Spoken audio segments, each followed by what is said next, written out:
Hello and welcome to MahindraGuru.com's official YouTube channel, and you are watching a new session of For Your Information #FYI on 1st of February 2017। जी हाँ, 1 फरवरी का दिन है, 2017 का दूसरा महीना शुरू हो रहा है और बिल्कुल आज से फिर से हम जुड़ेंगे यहाँ पे फरवरी में होने वाली घटनाओं पे नजर डालने के लिए। क्या घटा था, क्या हुआ था खास, किसको जानना है जरूरी, उन सभी फैक्ट्स पे बात करने के लिए सेशन में एज यूजुअल हमारे साथ हैं हमारे हिस्ट्री गुरु, जिनसे हम डिस्कस करेंगे कि किस तरीके से हमको यहाँ पे इन सारे फैक्ट्स को ध्यान में रखते हुए अपने एग्जाम की प्रिपरेशन करनी है। तो बिल्कुल स्वागत करते हैं हिस्ट्री गुरु का इस सेशन में, और सारे कैंडिडेट्स, व्यूअर्स, एस्पायरेंट्स का हम बिल्कुल तहे दिल से धन्यवाद करना चाहेंगे, क्योंकि जिस तरीके से आप हमारे सेशंस के साथ बने होते हैं, देखते हैं, हर बार हमारे हर सेशन को मोटिवेट करते हैं और अपने एग्जाम्स की प्रिपरेशन में इनको यूज आउट करते हैं। So definitely we thank you from the whole team of Mahindra गुरु।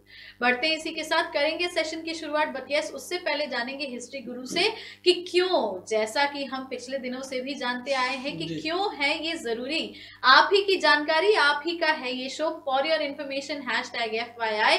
तो और कैंडिडेट्स इसको किस तरीके से बेनिफिट कर सकते हैं। आप सारे लोगों का बहुत बहुत स्वागत करते हैं एक नए दिन और एक महीने का जो पहला दिन है, यानी कि 1 फरवरी को नई न्यूज के साथ बहुत बहुत स्वागत है। लेकिन जो पीछे की अभी तक न्यूज डिस्कस की गई हैं, यानी कि जनवरी मंथ की और उससे पहले की भी न्यूज डिस्कस की है, वो सारी न्यूज आपके लिए इंपॉर्टेंट है, क्योंकि वहां पर जितनी भी न्यूज बनाई गई हैं और न्यूज के बाद यहाँ पर यह भी बताया गया है, एक्सप्लेन किया गया है कि इन न्यूज से कैसे क्वेश्चंस क्रिएट हो सकते हैं। तो बिल्कुल तैयार रहिए इन सारी चीजों के लिए।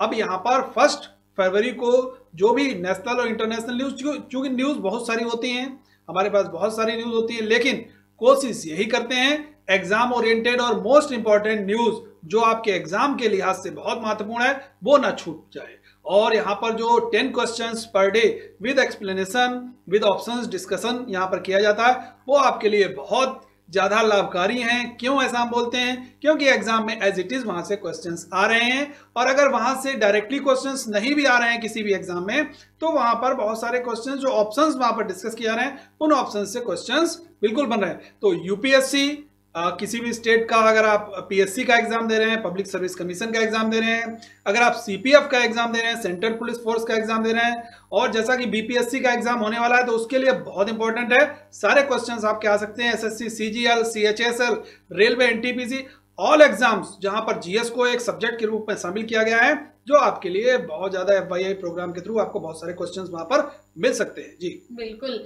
तो बसंत पंचमी का दिन है आज, तो माँ सरस्वती की कृपा सभी कैंडिडेट्स पे बनी रहे, इसी शुभकामना के साथ बढ़ते हैं, करते हैं सेशन की शुरुआत और देखते हैं पहला इवेंट जो है आज के दिन का 1814 में घटा था, 1 फरवरी। जी हाँ, आज ही का दिन था when the Mayon volcano in the Philippines erupted, killing around 1200 people, the most devastating eruption of the volcano. तो बिल्कुल सब दुखद घटना थी डेफिनेटली, बट यस कहीं ना कहीं अगर हम इरप्शन की बात करें तो ये खुद में एक मार्क बन जाता है, बिकॉज मोस्ट डिवास्टेटिंग इरप्शन बोला गया है इसको। बिल्कुल मैम, बहुत महत्वपूर्ण न्यूज बन सकती है ये, कि अगर आपसे देखिए यहाँ पर एक ज्वालामुखी का नाम आया है, एक वोल्केनो का नाम आया है। देखिए मेयोन फिलीपींस का एक ज्वालामुखी भी है और मेयोन माउंटेन भी है, क्योंकि हमेशा कहा जाता है माउंटेन जो निर्जन स्थान पर कहीं ना कहीं होते हैं, वहीं से एक लावा के रूप में, क्योंकि कहा भी जाता है जब तक उसके अंदर भरा हुआ तब तक वो मैग्मा है, जैसे ही वो बाहर आता है वो लावा में कन्वर्ट हो जाता है, यानी कि वहां पर विस्फोट हुआ था। अब वो ज्वालामुखी का नाम कौन सा था? मेयोन ज्वालामुखी था। और है कहां पर? एक क्वेश्चन ये भी बन सकता है, फिलीपींस में ये सिचुएटेड है, और कब हुआ था? आज ही के दिन, यानी कि 1 फरवरी बर्थ था 1814। अब यहाँ पर अगर वोल्केनो की बात आई है तो वोल्केनो से जियोग्राफी में एक सेक्शन से क्वेश्चन पूछे जाते हैं। अगर इंडिया के वोल्केनोज की बात करें तो चाहे आपका नारकोंडम ज्वालामुखी हो या आपका वेरन ज्वालामुखी हो, जो कि अंडमान में है, यहां से क्वेश्चन आपका बन सकता है। अगर वर्ल्ड लेवल के ज्वालामुखी की बात करते हैं, सबसे पहले तो यहां पर मेयोन की बात करते हैं। अगर आपसे पूछा जाए कि मेयोन ज्वालामुखी किस द्वीप में स्थित है, तो आपका आंसर होगा लुजोन द्वीप। फिलीपींस में लुजोन द्वीप है, वहां पर मेयोन ज्वालामुखी स्थित है। और इस ज्वालामुखी की सबसे बड़ी विशेषता क्या है कि अपने शंकु आकार, यानी कि याद रखेंगे एक शंकु के आकार के कारण ये जाना जाता है।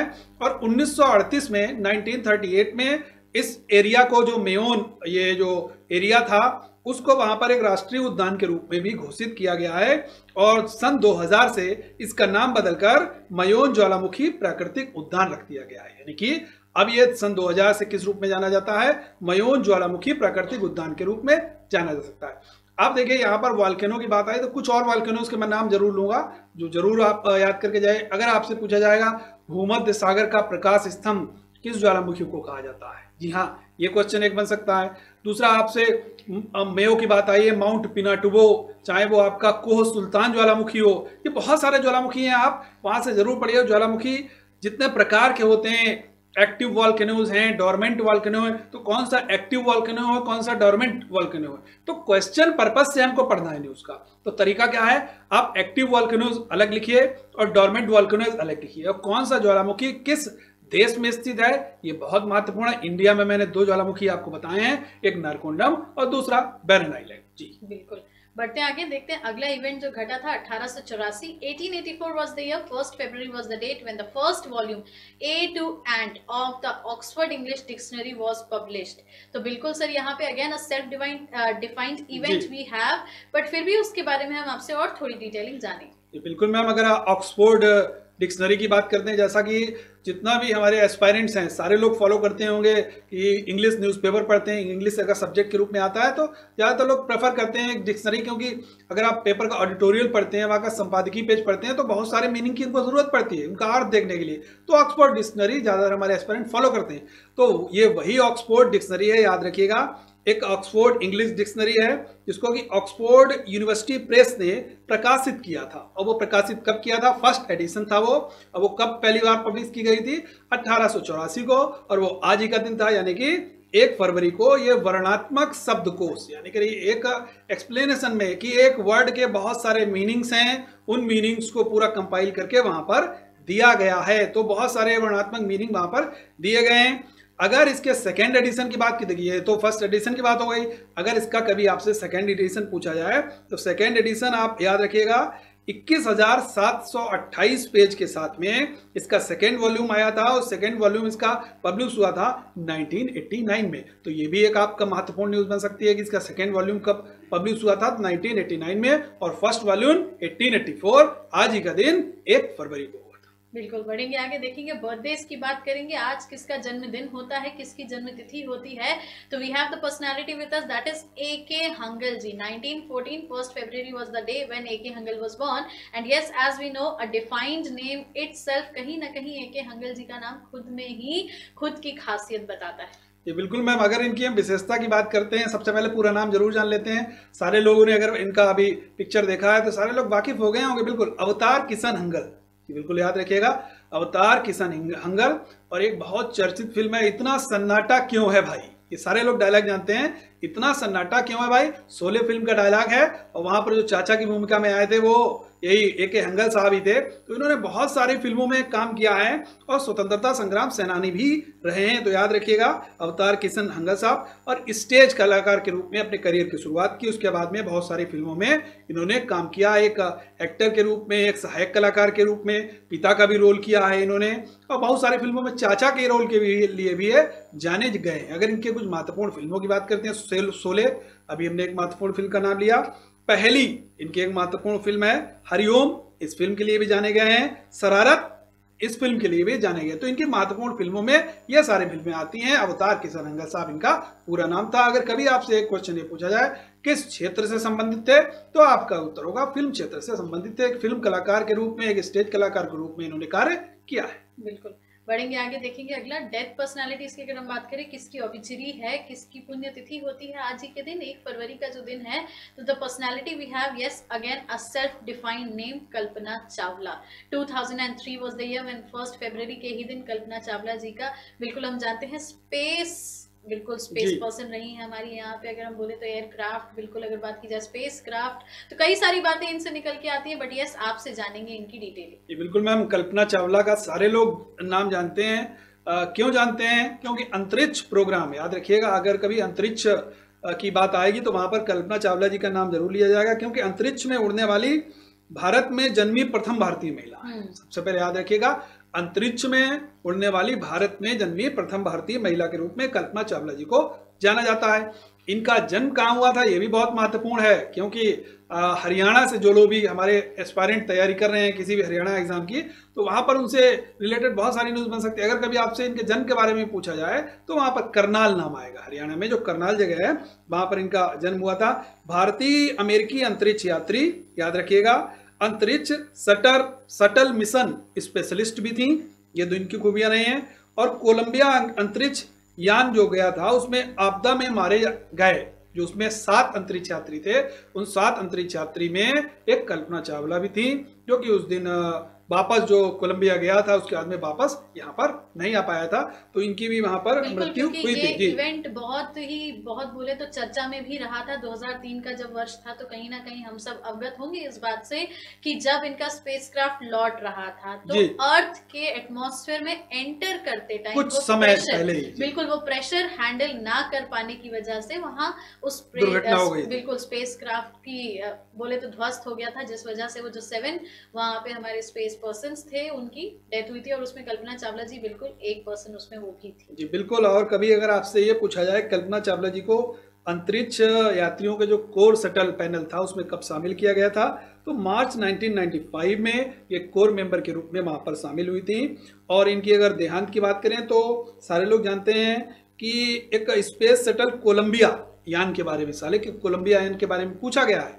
अगर कभी आपसे पूछा जाए कि किस यान से गई थी, तो वहां पर आपका उत्तर होगा कोलंबिया यान से, और जो कि अकर्ड ऑन 1 Feb 2003। ये भी आपके लिए महत्वपूर्ण तिथि बन सकती है, तो कल्पना चावला आपके लिए महत्वपूर्ण न्यूज बन सकती है। बिल्कुल।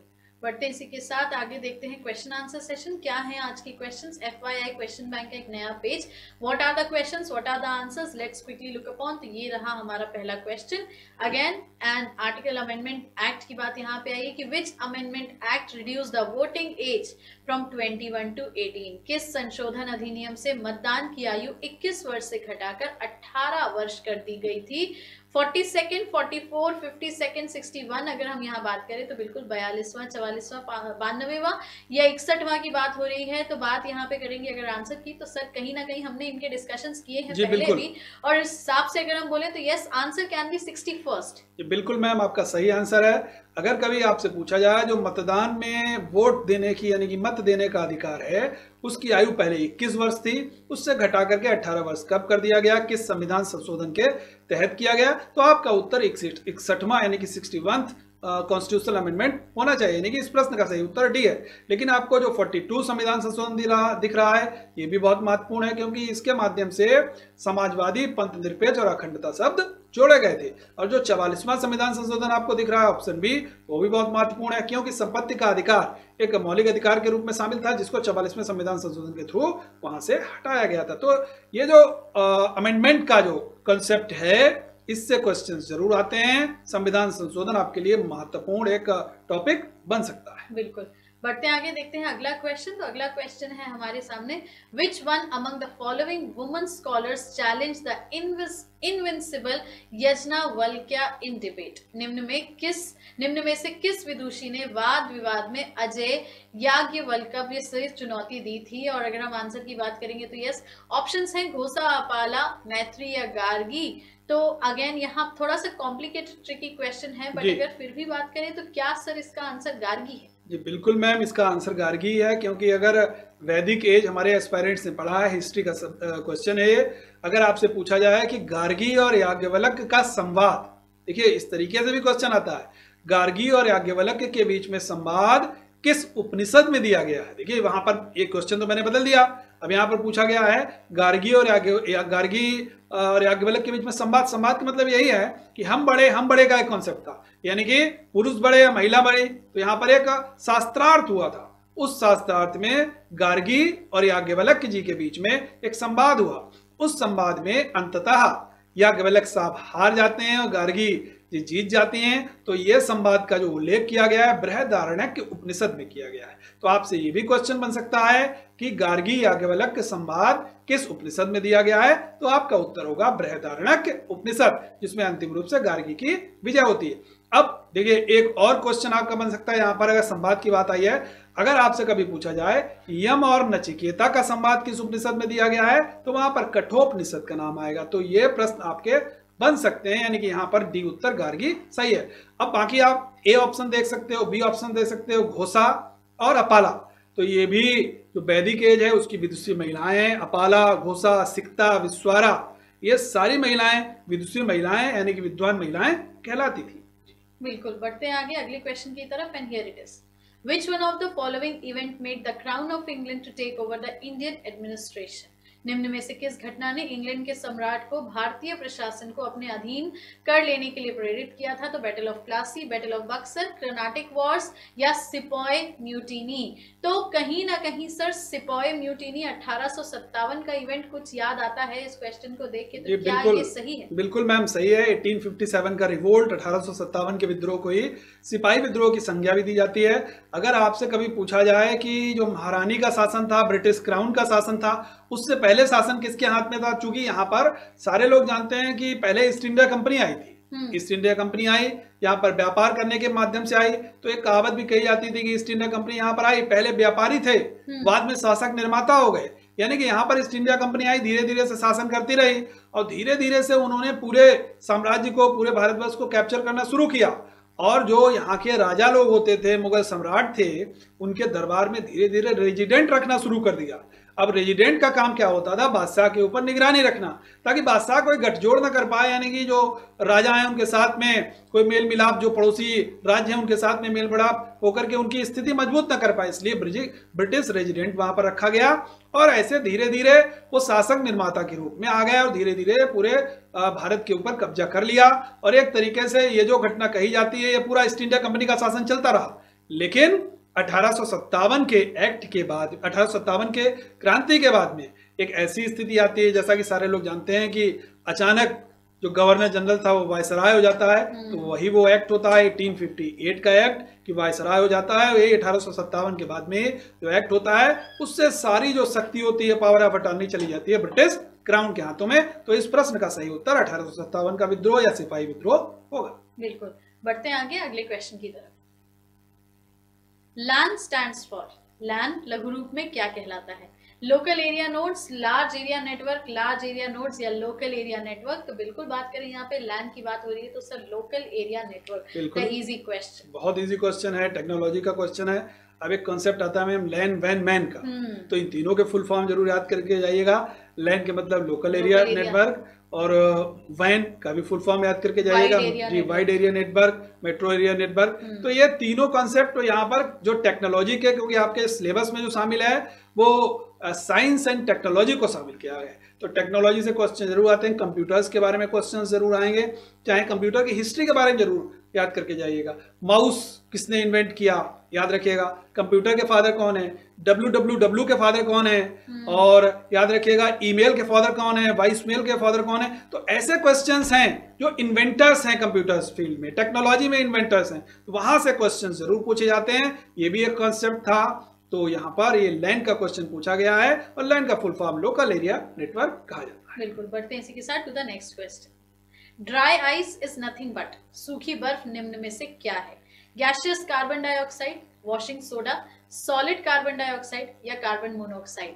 तो अगर हम बात करें यहाँ पे, तो बिल्कुल ड्राई आइस क्या है, सूखी बर्फ क्या है? तो सॉलिड कार्बन डाइऑक्साइड, ठोस कार्बन डाइऑक्साइड को क्या ड्राई आइस कहा जाता है? जी बिल्कुल मैम, आपका एकदम सही उत्तर है। अगर हम लोग सूखी बर्फ की या सॉलिड ड्राई आइस की बात करते हैं तो वहां पर आंसर आपका हो जाएगा सॉलिड कार्बन डाइऑक्साइड, यानी कि ठोस कार्बन डाइऑक्साइड सही उत्तर होगा। अब यहाँ पर आपको ऑप्शन डी भी दिख रहा है, ऑप्शन बी भी दिख रहा है, ऑप्शन ए भी दिख रहा है। ये भी आपके जो केमिकल कंपोनेंट दिए हैं ये भी आपके इंपॉर्टेंट है। कार्बन मोनोऑक्साइड बहुत पूछा जाता है कि कार्बन मोनोऑक्साइड के क्या क्या सोर्सेज हो सकते हैं, तो CO कार्बन मोनोऑक्साइड। सोडा की बात आई है तो घावन सोडा, धोने वाला सोडा, ये सारे जो सोडा, जी बिल्कुल, यहाँ से भी बहुत सारे, सोडियम हाइड्रोक्साइड का भी नाम आता है अक्सर। बिल्कुल, बस कोशिश यही करिए कि जो भी फॉर्मूला है, जो भी इनका केमिकल रिएक्शंस हैं, केवल बेसिक केमिकल रिएक्शंस, वहां से क्वेश्चन आपका बनेगा। बहुत ज्यादा डेप्थ में केमिस्ट्री में जाने की जरूरत नहीं है, क्योंकि क्वेश्चन कोई भी बनेगा तो GS पॉइंट ऑफ व्यू से क्वेश्चन बनाया जाएगा। बिल्कुल, बढ़ते हैं आगे अगले क्वेश्चन की तरफ। Which of the following is used as in artificial rain? कृत्रिम वर्षा में इस्तेमाल किसको किया जाता है? Silver iodide, ammonium nitrate, sulphuric acid या सोडियम कार्बोनेट? तो बिल्कुल सर, अगेन इजी तो नहीं है बट यस एक जनरल अवेयरनेस का क्वेश्चन है यहाँ पे कि अगर आप अवेयर हैं आर्टिफिशियल रेन्स के बारे में तो बात कहीं ना कहीं सिल्वर आयोडाइड को लिंक आउट करती है। जी बिल्कुल, आपका मैम एकदम सही आंसर है। अगर कहीं कृत्रिम वर्षा की बात करते हैं तो वहां पर अगर केमिकल की बात करके कौन सा आएगा तो बिल्कुल वहां पर सिल्वर आयोडाइड आपका सही उत्तर है। लेकिन यहाँ पर जो आपको अन्य ऑप्शंस दिख रहे हैं, अन्य विकल्प दिख रहे हैं, अमोनियम नाइट्रेट, ये भी इंपॉर्टेंट है। कम से कम आप इनके सूत्र जरूर देख करके आए, जो भी इनका केमिकल रिएक्शन है वो जरूर देख के जाएं। केमिकल फॉर्मूला नंबर इनके होते जी बिल्कुल, हैं, एटॉमिक नंबर्स भी इंपॉर्टेंट है। बिल्कुल, एटॉमिक वेट, एटॉमिक नंबर्स ये भी इंपॉर्टेंट है। अब सोडियम कार्बोनेट की बात आई है, सोडियम क्लोराइड कई बार पूछा गया। देखिए सोडियम कार्बोनेट की यहाँ बात आई है तो बिल्कुल सोडियम क्लोराइड कई बार पूछा गया है। अगर आपसे पूछा जाए टेबल साल्ट, टेबल साल्ट किसको कहा जाता है? तो टेबल साल्ट का मतलब ये होता है खाने वाला नमक। तो खाने वाला नमक वहां पर सोडियम क्लोराइड आ जाएगा। तो कोशिश यही करिए, अगर कोई एप्लाइड उसका नाम है तो एप्लाइड नाम भी याद करिए और बाकी केमिकल फॉर्मूला वहां पर जरूर पढ़ के। बिल्कुल, बढ़ते हैं आगे अगले क्वेश्चन की तरफ। ऑल इंडिया किसान सभा वाज ऑर्गेनाइज्ड इन 1936 बाय, 1936 में ऑल इंडिया किसान सभा किसने गठित की थी? शाहजानंद एंड एनजी रंजा, गोपाल कृष्ण गोखले, एनएम जोशी या लाला लाजपत राय? तो अगेन बिल्कुल यहाँ पे 1936 की बात आई है, ऑल इंडिया किसान सभा की बात आई है। तो क्या यहाँ पे आंसर अब हम सर गेस कर रहे हैं डेफिनेटली, क्या ऑप्शन नंबर ए होना चाहिए? जी बिल्कुल मैम सही है। यहाँ पर अगर ऑल इंडिया किसान सभा की बात की जाएगी तो स्वामी सहजानंद सरस्वती और एनजी रंगा के द्वारा इस किसान सभा की स्थापना की गई थी। अब देखिए ये तो ऑल इंडिया किसान सभा है।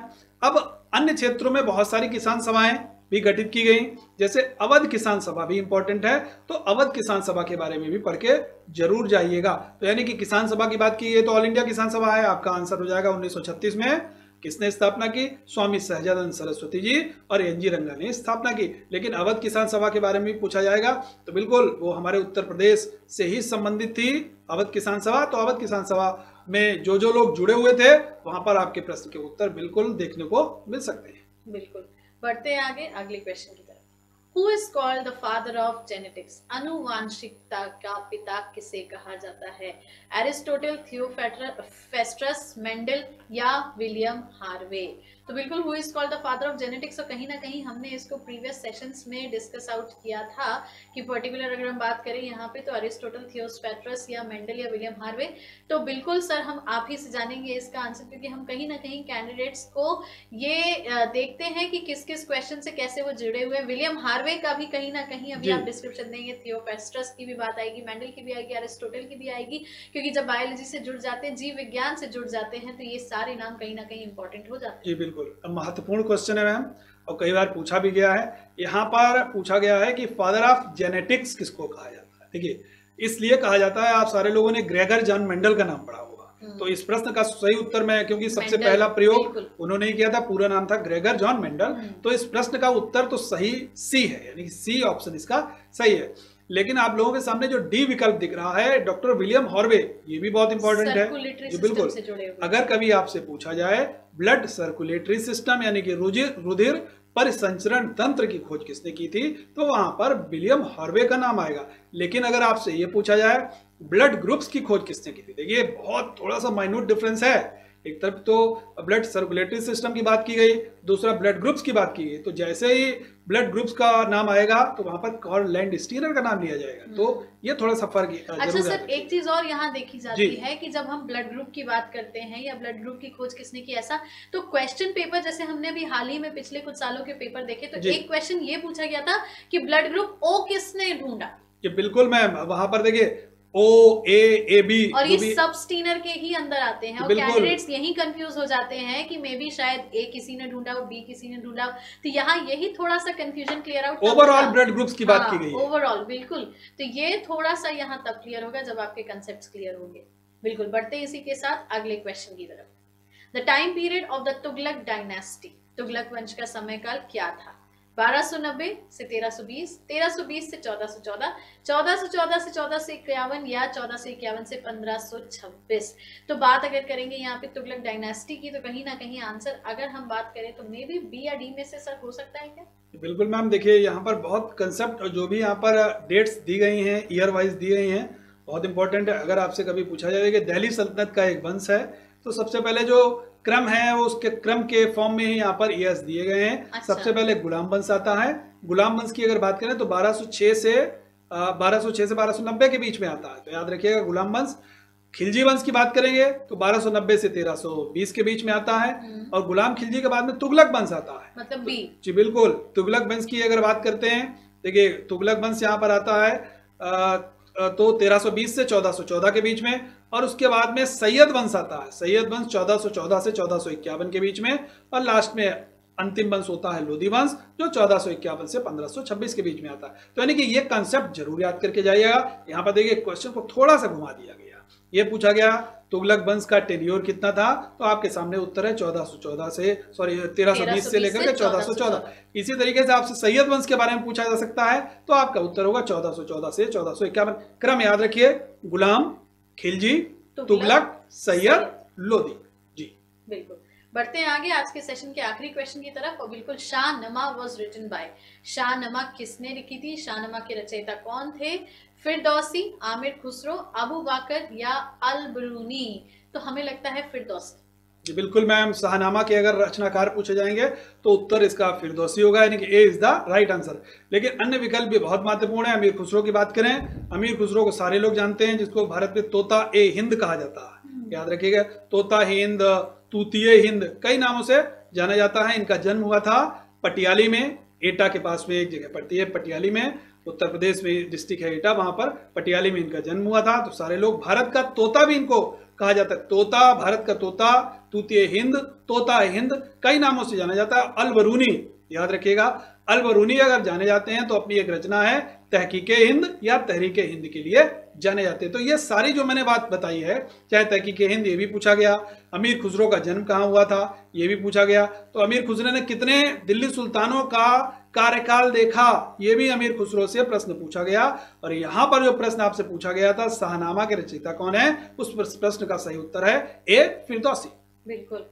तो बिल्कुल ये थे हमारे 10 क्वेश्चंस आज के सेशन के। Do not forget to click on the like button before getting offline, क्योंकि अगर आपको वीडियो पसंद आया है तो लाइक तो करना बनता है। Keep us commenting and telling us your requirements so that we can work upon, and yes, in every video get the chance to subscribe our channel. तो do not forget to subscribe our channel also, ताकि आप इसी तरीके से महिंद्रा गुरु के साथ बने रहिए। फिर मुलाकात होगी आपसे फॉर योर इन्फॉर्मेशन #FYI के नए सेशन में, नए दिन की नई घटनाओं के साथ, नए तथ्यों, नए फैक्ट्स पे हम बात करेंगे अपने हिस्ट्री गुरु के साथ। तब तक के लिए ध्यान रखिए, खुश रहिए, पढ़ते रहिए और भूलिएगा मत, आपकी सफलता में ही हमारी सफलता है। Thank you so much.